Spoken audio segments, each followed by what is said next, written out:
ಎಲ್ಲರಿಗೂ ನಮಸ್ಕಾರ ವೀಕ್ಷಕರೇ, welcome back to my channel. ನಾನು ಅನುಶ್ರೀ. ನಾನು ಇವತ್ತಿನ ದಿನ ನಾಟಿ ಪಲಾವ್ನ ಯಾವ ರೀತಿ ಮಾಡೋದಂತ ತೋರಿಸ್ಕೊಡಾಕತ್ತೀನಿ. ಸೊ ಯಾರೆಲ್ಲ ನೀವು ನಮ್ಮ ಚಾನೆಲ್ನ ಸಬ್ಸ್ಕ್ರೈಬ್ ಮಾಡ್ಕೊಂಡಿಲ್ಲ, ಪ್ಲೀಸ್ ದಯವಿಟ್ಟು ಸಬ್ಸ್ಕ್ರೈಬ್ ಮಾಡ್ಕೊಳ್ರಿ. ಹಂಗೆ ನಾನು ಇದ್ರ ಜೊತೆಗೆ ನಾನು ಮೊಸರು ಬಜ್ಜಿನೂ ಕೂಡ ಮಾಡಿ ತೋರ್ಸಾಕತ್ತೀನಿ ನೋಡ್ರಿ. ಸೊ ಮತ್ತೆ ತಡ ಮಾಡೋನು ಬನ್ರಿ, ಇವಾಗ ನಾನು ನಾಟಿ ಪಲಾವ್ನ ಮಾಡಿ ತೋರಿಸ್ತೇನಂತ. ಸೊ ಮೊದಲೇದಾಗಿ ನಾನಿಲ್ಲಿ ಒಂದು ಜಾರಿಗೆ ನಾನು 2 ಕಪ್ನಷ್ಟು ನಾನು ಪಾಲಕ್ ಸೊಪ್ಪನ್ನ ಕ್ಲೀನಾಗಿ ವಾಶ್ ಮಾಡಿ ಹಾಕ್ಕೊಳ್ಳಾಕತ್ತೀನಿ. ಹಂಗೆ ಒಂದು ಅರ್ಧ ಹಿಡಿಯಷ್ಟು ಪುದೀನ ಹಾಕ್ಕೊಳ್ಳಾಕತ್ತೀನಿ. ಒಂದು ಅರ್ಧ ಹೋಳಷ್ಟು ಹಸಿ ಕೊಬ್ಬರಿ, ಖಾರಕ್ಕೆ ಒಂದು 4 ಹಸಿ ಮೆಣಸಿನ್ಕಾಯಿನ ಹಾಕ್ಕೊಂಡು ಇದಕ್ಕೆ ಸ್ವಲ್ಪ ಅಂದರೆ ಸ್ವಲ್ಪ ನೀರು ಹಾಕ್ಕೊಂಡು ನಾವು ಪೂರ್ತಿ ನೈಸಾಗಿ ರುಬ್ಬಿಟ್ಕೊಂಬಿಡೋಣಂತ. ಈ ಕಡೆ ನಾನು ಕುಕ್ಕರಿಗೆ ನಾನು ಒಂದು 2 ರಿಂದ 3 ಚಮಚದಷ್ಟು ತುಪ್ಪನ ಹಾಕ್ಕೊಳ್ಳಾಕತ್ತೀನಿ. ತುಪ್ಪ ಬಿಸಿ ಆಗ್ತಿದ್ದ ಇಷ್ಟು ಮಸಾಲೆನ ಹಾಕ್ಕೊಳ್ಳಾಕತ್ತೀನಿ ನೋಡಿರಿ. 1 ಚಮಚದಷ್ಟು ಬಡೆ ಸೊಂಪು, 1 ಚಮಚದಷ್ಟು ಕಾಳು ಮೆಣಸು, ಒಂದು 2 ರಿಂದ 3 ಲವಂಗ, ಹಾಗೆ ಒಂದು 2 ಏಲಕ್ಕಿ, ಪಲಾವ್ ಎಲೆನ ಹಾಕ್ಕೊಳ್ಳಾಕತ್ತೀನಿ. ಚಕ್ಕೆ ಅದೆಲ್ಲ ಹಾಕ್ಕೊಂಡು ಆದ್ಮ್ಯಾಗ ಇದು ಸ್ವಲ್ಪ ಎಣ್ಣೆಯಲ್ಲಿ ಫ್ರೈ ಆಗ್ತಿದ್ದಂಗೆ ಮಸಾಲಿನ ಇದು ಈರುಳ್ಳಿನ ಹಾಕ್ಕೊಳ್ಳಾಕತ್ತೀನಿ. ಉದ್ದ ಕಟ್ ಮಾಡಿದ್ದು ಸ್ವಲ್ಪ ಇವಾಗ 4 ಚಮಚದಷ್ಟು ಎಣ್ಣೆನ ಹಾಕ್ಕೊಂಡ್ಬಿಟ್ಟು ನಾವು ಸ್ವಲ್ಪ ಚಂದಗೆ ಬಾಡಿಸ್ಕೊಳ್ಳೋ ನಂತರ ಇವಾಗ ಸ್ವಲ್ಪ ಉಳ್ಳಾಗಡ್ಡಿ ಹಸಿ ವಾಸನೆ ಹೋಗ್ತಿದ್ದಂಗೆ ನಾನಿಲ್ಲಿ ಒಂದು 2 ಚಮಚದಷ್ಟು ಅಲ್ಲ ಬೆಳ್ಳುಳ್ಳಿ ಪೇಸ್ಟ್ ಹಾಕ್ಕೊಳ್ಳಾಕತ್ತೀನಿ ನೋಡ್ರಿ. ಇಷ್ಟು ಹಾಕ್ಕೊಂಡು ಆದಮೇಲೆ ಸ್ವಲ್ಪ ನಾವು ಮಿಕ್ಸ್ ಮಾಡ್ಕೊಳ್ಳೋಣಂತ. ಮಿಕ್ಸ್ ಮಾಡ್ಕೊಂಡ್ಬಿಟ್ಟು ಇದು ಸ್ವಲ್ಪ ಹಸಿ ವಾಸನೆ ಎಲ್ಲ ಹೋಗ್ಬೇಕು ನೋಡ್ರಿ. ಸೊ ಇವಾಗ ನಾನು ರುಬ್ಬಿ ಇಟ್ಕೊಂಡಿದ್ದು ಮಸಾಲೆನ ಹಾಕ್ಕೊಳ್ಳಾಕತ್ತೀನಿ. ಈ ರೀತಿ ನೀವು ಮಸಾಲೆನ ರುಬ್ಬಿ ಈ ರೀತಿ ಸೊಪ್ಪನ್ನ ಹಾಕ್ಕೊಳ್ಳೋದ್ರಿಂದ ಒಳ್ಳೆ ಕಲರ್ ತುಂಬ ಚೆನ್ನಾಗಿ ಬರುತ್ತೆ, ಹಾಗೆ ಟೇಸ್ಟು ಕೂಡ ತುಂಬ ಚೆನ್ನಾಗಿ ಅನ್ಸುತ್ತೆ ನೋಡ್ರಿ. ಸೊ ಗ್ರೀನಾಗಿ ಮಕ್ಕಳು ಕೂಡ ಇಷ್ಟಪಟ್ಟು ತಿಂತಾರೆ.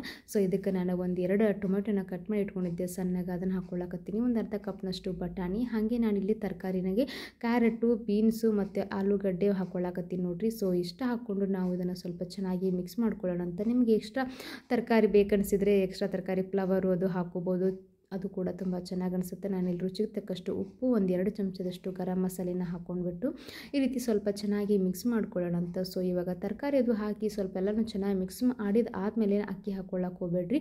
ಸ್ವಲ್ಪ ಒಂದು 5 ರಿಂದ 10 ನಿಮಿಷ ತರಕಾರಿ ಎಲ್ಲನೂ ಬೆಂದಬೇಕು ನೋಡ್ರಿ. ಸೊ ಆವಾಗ ನೀವು ಹಾಕ್ಕೊಳ್ರಿ. ಸ್ವಲ್ಪ ಕೊತ್ತಂಬರಿ ಸೊಪ್ಪು ಹಾಕ್ಕೊಂಡ್ಬಿಟ್ಟು ಒಂದು 2 ಗ್ಲಾಸ್ನಷ್ಟು ನಾನು ನೀರು ಹಾಕ್ಕೊಳ್ಳಾಕತ್ತೀನಿ. ಈ ರೀತಿ ನೀರೆಲ್ಲನೂ ಕುದಿ ಬರಬೇಕು ನೋಡ್ರಿ. ಇವಾಗ ನಾನು ಒಂದು 2 ಕಪ್ನಷ್ಟು ಅಕ್ಕಿನ ತೊಗೊಂಡಿದ್ದೆ, ನಾರ್ಮಲ್ ಅಕ್ಕಿನ ಹಾಕ್ಕೊಳ್ಳಾತೀನಿ. ಸೊ ಇವಾಗ 1 ಚಮಚದಷ್ಟು ಮೇಲ್ಗಡೆ ಪೆಪ್ಪರ್ ಪುಡಿ ಹಾಕ್ಕೊಳ್ಳತ್ತೀನಿ. ಖಾರಕ್ಕೆ ಇನ್ನೂ ಸ್ವಲ್ಪ ಬೇಕನ್ಸಿದ್ರೆ ನೀವು ಹಾಕ್ಕೋಬೋದು, ಬೇಡ ಅಂದರೆ ನೀವು ಸ್ಕಿಪ್ ಮಾಡ್ಕೋಬೋದು ನೋಡಿರಿ. ಇವಾಗ ಒಂದು 3 ವಿಸಲ್ ನಾನು ಕೂಗಿಸ್ತೇನಂತ. ಸೊ ಇದು ಕುಕ್ಕರ್ 3 ವಿಸಲ್ ಹೊಡಿಲಿ. ಈ ಕಡೆ ನಾನು ಮೊಸರು ಬಜ್ಜಿ ಮಾಡಿ ತೋರಿಸ್ತೇನಂತ. ಸೊ ಇಲ್ಲಿ ನಾನು 1 ಕಪ್ನಷ್ಟು ನಾನು ಗಟ್ಟಿ ಮೊಸರನ್ನ ತೊಗೊಂಡಿದ್ದೀನಿ. ಸೊ ನೋಡಕತ್ತಿರಲ್ಲ, ಇಷ್ಟು ಗಟ್ಟಿ ಮೊಸರಿಗೆ ನಾನು ಒಂದು ಅರ್ಧ ಕಪ್ನಷ್ಟು ಉಳ್ಳಾಗಡ್ಡಿನ ಕಟ್ ಮಾಡಿ ಇಟ್ಕೊಂಡಿದ್ದೆ ಉದ್ದಾಗ. ಸೊ ಅದನ್ನು ಹಾಕ್ಕೊಂಡು ಆದ್ಮ್ಯಾಗ ಖಾರಕ್ಕೆ ಒಂದು 2 ಹಸಿಮೆಣಸಿನಕಾಯಿ, ಸ್ವಲ್ಪ ಕೊತ್ತಂಬರಿ, ಉಪ್ಪು, ಹಾಗೆ ಒಂದು 2 ಚಮಚದಷ್ಟು ನಾನು ಪುಟಾಣಿ ಹಿಟ್ಟು ಅಂದರೆ ಹುರಿಗಡಲೆ ಹಿಟ್ಟನ್ನು ಹಾಕ್ಕೊಳ್ಳಾಕತ್ತೀನಿ. ಸೊ ಇಷ್ಟು ಹಾಕ್ಕೊಂಡು ಆದಮೇಲೆ ನಾವು ಸ್ವಲ್ಪ ಚೆನ್ನಾಗಿ ಮಿಕ್ಸ್ ಮಾಡ್ಕೊಳಂತ. ಸೊ ಮಕ್ಕಳಿಗೆ ಕೊಡೋದಾಗಿದ್ದರೆ ನೀವು ಮೆಣಸಿನ್ಕಾಯಿನ ಸ್ಕಿಪ್ ಮಾಡ್ಕೋಬೋದು. ಸೊ ನೋಡಕತ್ತಿರಲ್ಲ, ಇಷ್ಟೇ ಬೇಗ ತುಂಬ ಚೆನ್ನಾಗಿ ಅನಿಸುತ್ತೆ. ಈ ರೈಸ್ ಜೊತೆಗೆ ಈ ಮೊಸರು ಬಜ್ಜಿ ಅಂತೂ ತುಂಬ ಬೆಸ್ಟ್ ಕಾಂಬಿನೇಷನ್ ಅನ್ಸುತ್ತೆ ನೋಡ್ರಿ, ಮಸ್ತ್ ಅನ್ಸುತ್ತೆ. ನೀವು ಇದೇ ರೀತಿ ನಮ್ಮ ಮನ್ಯಾಗ ಮಾಡಿರಿ. ಸೊ ಇವಾಗ ನೋಡಕತ್ತಿರಲ್ಲ, ಕುಕ್ಕರ್ ಎಲ್ಲ ಸ್ವಲ್ಪ ತಣ್ಣಗಾಗೈತಿ. ಲಿಡ್ ಇವಾಗ ಕ್ಲೋಸ್ ಮಾಡಿ ನೋಡಕತ್ತೀನಿ, ಓಪನ್ ಮಾಡಿ ನೋಡ್ರಿ. ಇವಾಗ ಚಂದಗೆ ಇದು ಅನ್ನ ಎಲ್ಲನೂ ಚಂದಗೆ ಬೆಂದೈತಿ. ಇವಾಗ ಇದನ್ನು ಸ್ವಲ್ಪ ಚೆನ್ನಾಗಿ ನಾವು ಮಿಕ್ಸ್ ಮಾಡ್ಕೊಳ್ಳೋಣ ಅಂತ. ಈ ರೀತಿ ನೋಡಕತ್ತಿರಲ್ಲ, ಪೂರ್ತಿ ಗ್ರೀನಾಗಿ ಚಂದ ಕಾಣಕತ್ತೈತಿ. ಸೊ ನೋಡಕತ್ತಿರಲ್ಲ, ಈ ರೀತಿ ಸ್ವಲ್ಪ ಚಂದಗೆ ಮಿಕ್ಸ್ ಮಾಡ್ಕೊಂಡ್ವಿ ಅಂತಂದ್ರೆ ನಮಗೆ ನಾಟಿ ಸ್ಟೈಲ್ ಪಲಾವ್ ರೆಡಿ ಆಗ್ತೈತಿ. ತುಂಬ ರುಚಿಕರವಾಗಿ ಆರೋಗ್ಯಕರವಾಗಿ ನಾಟಿ ಪಲಾವ್ನ ಮನೆಯಲ್ಲೇ ಮಾಡ್ಕೊಂಡು ತಿನ್ನಿರಿ. ಹಂಗೆ ಇದು ಟಿಫಿನ್ಗೆ ಲಂಚ್ಗೆ ಅಂದರೂ ತುಂಬ ಮಸ್ತ್ ಅನ್ಸತ್ತೆ ನೋಡ್ರಿ. ಅದ್ರ ಜೊತೆಗೆ ನಾನು ಮೊಸರು ಬಜ್ಜಿನ ಸರ್ವ್ ಮಾಡ್ತಾ ಇದ್ದೀನಿ. ಅನ್ನಾವತ್ತ ರೆಸಿಪಿ ಅದ. ಸೊ ಮತ್ತೆ ತಡ ಮಾಡ್ತೀರಿ, ನೀವು ಈ ರೀತಿ ಮೊಸರು ಬಜ್ಜಿನ ಮನ್ಯಾಗ ಟ್ರೈ ಮಾಡಿರಿ. ಹಂಗೆ ನೀವು ನಮ್ಮ ಚಾನಲ್ನ ಸಬ್ಸ್ಕ್ರೈಬ್ ಮಾಡ್ಕೊಳ್ರಿ, ಬೆಲ್ ಬಟನ್ ಮೇಲೆ ಕ್ಲಿಕ್ ಮಾಡಿ, ಒಂದು ಲೈಕ್ ಮಾಡಿರಿ. ನಾನು ಮತ್ತೆ ಮುಂದಿನ ವಿಡಿಯೋದಲ್ಲಿ ಹೊಸ ರೆಸಿಪಿಯೊಂದಿಗೆ ನಾನು ಮತ್ತೆ ಸಿಗ್ತೀನಂತ. ನಮಸ್ಕಾರ ರೀ.